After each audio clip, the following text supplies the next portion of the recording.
नमस्कार दोस्तों, इस वक्त की बड़ी खबर हरियाणा से।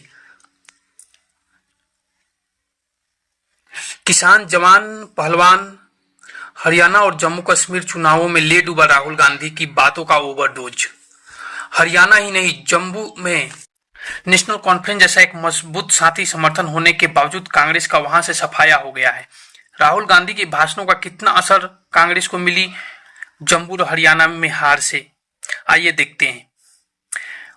आजकल मीडिया में इस बात को लेकर बहुत चर्चा थे कि कांग्रेस नेता राहुल का मेक ओवर हो गया है। राहुल गांधी की बातें देश की जनता प्रधानमंत्री से भी अधिक सुन रही है। कांग्रेस नेता सुप्रिया सिन्हा ने तो बाकायदा सभी सोशल मीडिया प्लेटफॉर्म के राहुल गांधी और नरेंद्र मोदी हैंडल के आंकड़ों की तुलना करते हुए इसे साबित भी किया था। इसमें कोई दो राय नहीं हो सकती कि राहुल गांधी आज कुछ भी बोलते हैं, सभी नेशनल टीवी चैनल उनको कवर करते हैं क्योंकि जनता उन्हें सुनना चाह रही है। पर जब आप बेवजह की बातें करने लगते हैं तो जनता के लिए वे बातें ओवरडोज हो जाती है। क्या ऐसा ही कुछ राहुल गांधी के साथ हुआ है? क्योंकि जम्मू में नेशनल कॉन्फ्रेंस जैसा एक मजबूत साथी का समर्थन होने के बावजूद कांग्रेस का वहां से सफाया हो गया है। कांग्रेस को जम्मू में केवल एक मुस्लिम प्रत्याशी वाली सीट ही मिल सकी, जबकि नेशनल कॉन्फ्रेंस ने जम्मू की कई सीटें हिंदू प्रत्याशी खड़े कर भी जीत लिए हैं। यहाँ तक कि जम्मू कश्मीर बीजेपी प्रेसिडेंट रविंद्र रैना को भी हराने वाला नेशनल कॉन्फ्रेंस का एक हिंदू प्रत्याशी ही है। यहाँ हिंदू प्रत्याशियों और मुस्लिम प्रत्याशियों का नाम इसलिए लिया जा रहा है ताकि यह बताया जा सके कि वोटों का ध्रुवीकरण कम से कम जम्मू में हिंदू मुस्लिम के नाम पर नहीं हुआ है। इसके बावजूद जम्मू में कांग्रेस की दाल नहीं गली है।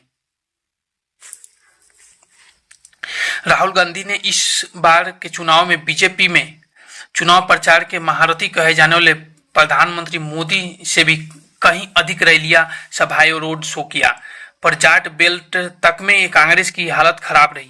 कांग्रेस की लहर के बावजूद बीजेपी अगर हरियाणा में तीसरी बार पूरे बहुमत के साथ अगर सरकार बनाने जा रही है तो इसका मतलब है कि राहुल गांधी का करिश्मा काम नहीं किया। इसके साथ ही उनकी बहन प्रियंका भी पूरी तरह से लगी हुई थी, वो भी फेल साबित हो गई। जम्मू में भी अब तक की सबसे बड़ी हार कांग्रेस को देखने को मिली है। कांग्रेस जम्मू कश्मीर में 32 सीटों पर चुनाव लड़ी, जिसमें से 10 सीटों पर मुस्लिम कैंडिडेट उतारे और 22 हिंदुओं को टिकट दिया था। इन जम्मू में कांग्रेस को एक भी सीट नहीं मिली, जबकि नेशनल कॉन्फ्रेंस को कुल 42 सीटों पर जीत मिली है, जिसमें कुछ सीटें उसने जम्मू के हिंदू कैंडिडेट खड़ा कर भी जीत लिया है।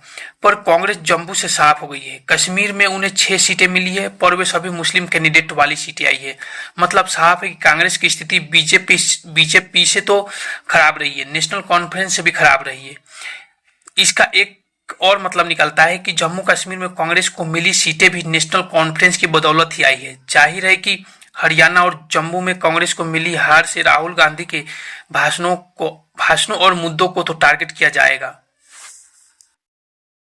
हरियाणा में जिस तरह कांग्रेस को हार मिली है और जिस तरह बीजेपी के प्रत्याशी को जाट सीटों पर वोट मिले हैं, उसका सीधा मतलब है कि जाति जनगणना का मुद्दा नहीं चला है। हरियाणा में ओबीसी वोटर्स ने बीजेपी के साथ पूरी ईमानदारी के साथ दिया है।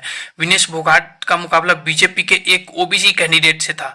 बीजेपी को भी ऐसा लग रहा था कि योगेश बैरागी कहीं विनेश फोगाट के सामने नहीं टिक रहे हैं, इसलिए ही शायद बीजेपी ने यहाँ कम ध्यान दिया। पर विनेश के मुकाबले योगेश को केवल 6000 वोट कम मिले। यह बताता है कि विनेश को पिछड़ी जातियों के वोट नहीं मिले। मतलब साफ है कि राहुल गांधी के सामाजिक न्याय की बातें हरियाणा की जनता को हजम नहीं हुई है। राहुल गांधी अपने गुरु ओवरसीज कांग्रेस के अध्यक्ष सैम त्रिपोदा के इच्छानुसार कई बार देश में संपत्तियों के बंटवारे की बात करते रहे हैं। इसके साथ ही जाति जनगणना के पीछे इनका इरादा है कि देश के अमीरों की संपत्ति का बंटवारा किया जा सके। वैसे तो हरियाणा में उन्होंने इस मुद्दे पर जोर नहीं दिया, नहीं तो जाटों का वोट भी कांग्रेस को नहीं मिलता, क्योंकि हरियाणा में जाटों के पास सबसे अधिक जमीन है। वो कभी नहीं चाहेंगे कि उनकी जमीन का बंदरबाट हो। दरअसल राहुल गांधी जी कि ये विचारधारा उन्हें वामपंथ के नजदीक ले जाती है, जबकि वामपंथी विचारधारा पूरी दुनिया से खत्म हो चुकी है। हरियाणा में जिस तरह दलितों ने बीजेपी या अन्य को वोट दिया है, उससे नहीं लगता है कि अभी संविधान बचाव, आरक्षण बचाव का मुद्दा रह गया है। हो सकता है कि दलितों का वोट बीजेपी को नहीं मिला हो, पर यह भी तय है कि कम से कम कांग्रेस को भी नहीं मिला। लोकसभा चुनाव में उत्तर प्रदेश में दलित वोट जरूर विपक्ष को गए थे।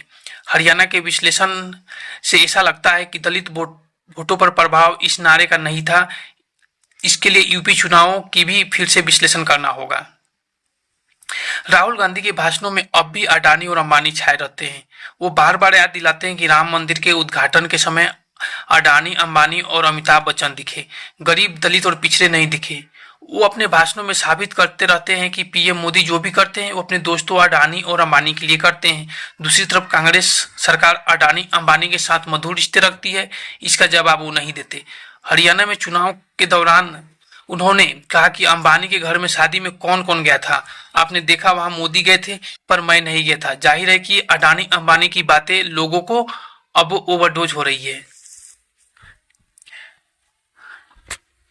अभी कांग्रेस पार्टी को फिर से मंथन करने की जरूरत होगी, क्योंकि इस तरह से कांग्रेस पार्टी का जनादेश गिरता जा रहा है देश, पूरे देश के अंदर में। अभी वो जम्मू कश्मीर से ऐसे ही उनकी वोट प्रतिशत गिर चुकी है और हरियाणा में भी उनकी वोट प्रतिशत गिर चुकी है। अब उनको फिर से नए लेवल से और जमीनी स्तर से शुरुआत करनी होगी, अगर उन्हें सच में अगर उन्हें सीट जीतनी है और उन्हें कुछ करना है।